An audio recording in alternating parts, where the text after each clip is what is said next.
adalah hadiah dari yang selalu bisa bikin aku jadi semangat terus dalam hidup, yang bikin aku selalu giat bekerja, yang bikin aku selalu kangen pengen pulang ke rumah. Dia my everything. Ini kita ada beberapa nickname. Oke. Boleh nggak diceritain nggak? Oke. Nanti ini atau bakal dimaafin kah atau apa? Oke. Waduh, si ular. Tiba-tiba ular. To be honest, sama dia ini sebetulnya tidak ada masalah. Bahkan dia sempat meminta tolong aku untuk ya kayak bantu-bantu supaya produknya tidak di-review sama yang namanya Doktif. Ya karena aku kenal Doktif juga dari dia sebetulnya. Jadi nggak personal kenal bener-bener, tapi dari dia yang kenalin karena dia punya nomor teleponnya Doktif.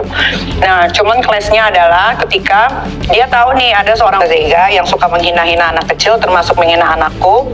Dia berangkatkan umroh.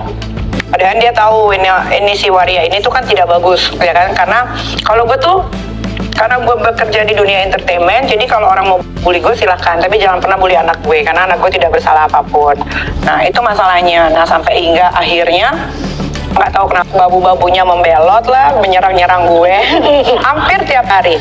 Tapi kan kalau gue sistemnya gue tidak akan meladenin kalau babu adanya di sini. Tidak selevel. Kayak jadi gue nggak ladenin babu-babunya dia yang terus menyerang gue setiap hari ya kan. Bahkan hari ini dia begitu senang bikin tumpengan segala macam gitu. Bikin tumpeng. Nah, bikin tumpeng tapi kecil aja sih.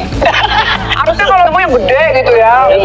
Berarti man Tumpeng mah segi nasi kuning itu. Nah ini dia yang gue bilang ini Waria Iza Zega udah ditahan di Oh iya, ini ditahan di Malang kalau nggak salah ya. Nah ini yang suka menghina-hina anak gue. Dan dia itu masuk gara-gara laporannya Mbak Sandi dan Mas Gilang karena menghina anak kandungan. Iya. Kalau itu sih. Ya. Nah kalau geng ini, Ini geng kalau apa, saya nggak ada Pak? urusan Apa ini, sama yang pakai kerudung di sebelah salah Sokia Sebelah ular ini, itu. nggak ada urusan sama dia. Yang parfumnya, yang kerudungannya kayak. Responnya yang dia sedang bergabung untuk bagaimana cara kita Mirzani. Memang agak sulit sih kalau untuk menumbangkan aku, nggak bisa sendiri, harus berkelompok. Keren. Itu siapa itu? Wah, kalau itu orang yang sakit hati, yang sudah saya tidak anggap lagi teman, dan sampai detik ini masih mengganggu setiap hari. Dan ingin sekali validasi bahwa dia ada. Bermasalah ini karena iri nggak sih kak?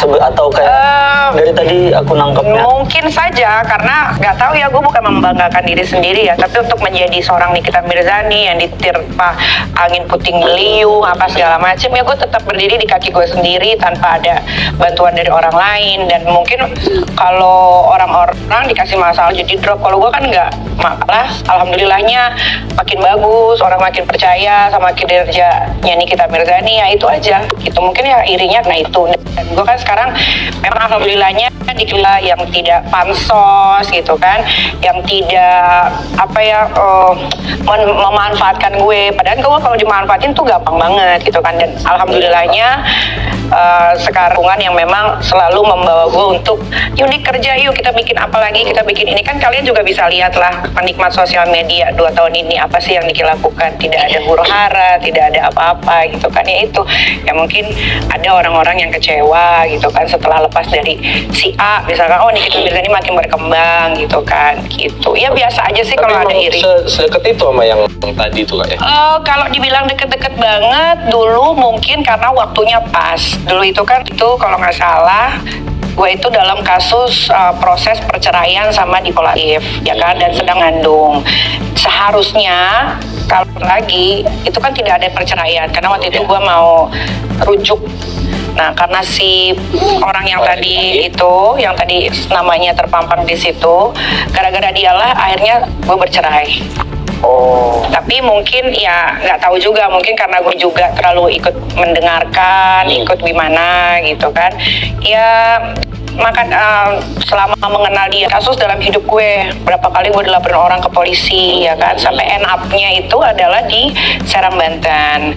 Ketika di Serang Banten gue bernazar, saat itu gue bilang sama Tuhan kayak, kalau bisa keluar dari tempat ini, gue akan menjauh dari orang-orang yang membuat gue tidak baik, gitu kan salah satunya gitu. Bisa disebut toksik atau? Iya, kalau dia disebut toksik nanti dia bikin story lagi di IG-nya. Oke, berarti nggak usah. Yang diserang gue lagi. Boleh ibu diserang dia? Iya. Butuh. Ya, gue kadang-kadang bingung juga sama netizen gitu ya. Misalkan kayak gue ada dilaporin orang, mereka yang seneng gitu. Padahal kan gue sama netizen gak punya masalah ya. Iya ya. Kita kenal juga enggak gitu, ngobrol juga nggak pernah.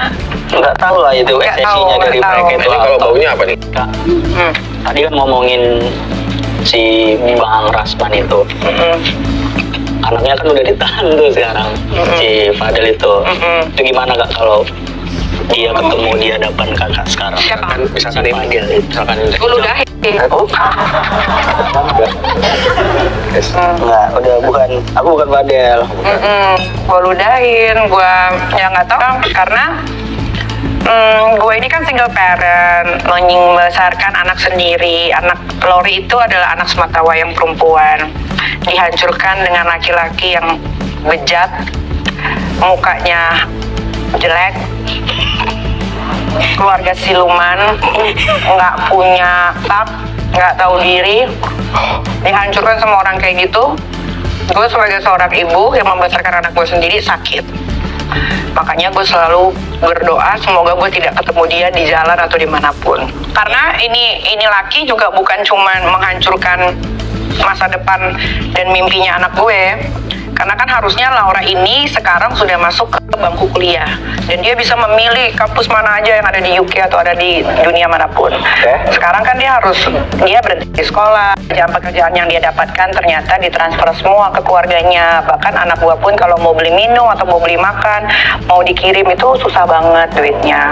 Gitu. Kenapa Laura nggak punya rekening tabung? Dia masih di underage, masih di bawah umur. Jadi uangnya itu karena Laura penuh kepercayaan sama keluarga siluman ini, jadi semua transferan dikasih ke kakaknya gitu. Makanya kan sekarang keluarga siluman ini kan bisa ngebangun rumah, dan sekarang rumahnya karena mungkin uang tidak ada penghasilan lagi yang masuk.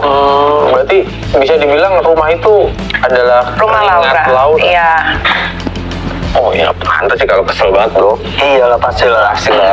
Itu udah nggak bisa di sini lagi sih. Kakak dari tadi ngomong keluarga-keluarga kita sebenarnya mau ketawa tapi kayak gimana nggak apa ya? Apa-apa. Memang keluarga siluman, lihat aja pada ungu semua.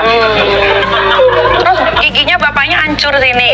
Itu kalau ngomong jarak berapa meter aja tuh pasti baunya udah ampun. Aduh. Kalau lu masih bagus, muka lu coklat. Kalau ini boleh diketahui nih. Boleh nih, bukan coklat nih.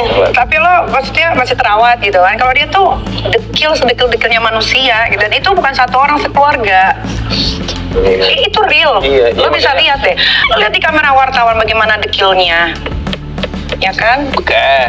Kak, kakak lihat kalau ini ada 3 orang.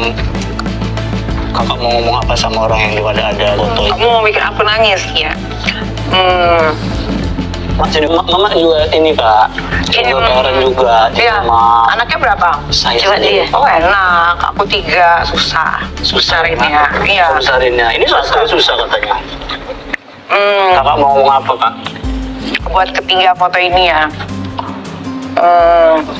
Dia ini adalah hadiah dari yang selalu bisa bikin aku jadi semangat terus dalam hidup, yang bikin aku selalu giat bekerja, yang bikin aku selalu kangen pengen pulang ke rumah. Dia my everything. Mungkin kalau nggak ada Arkana atau Aska gitu, mungkin aku udah mengakhiri hidup aku dari jauh-jauh hari.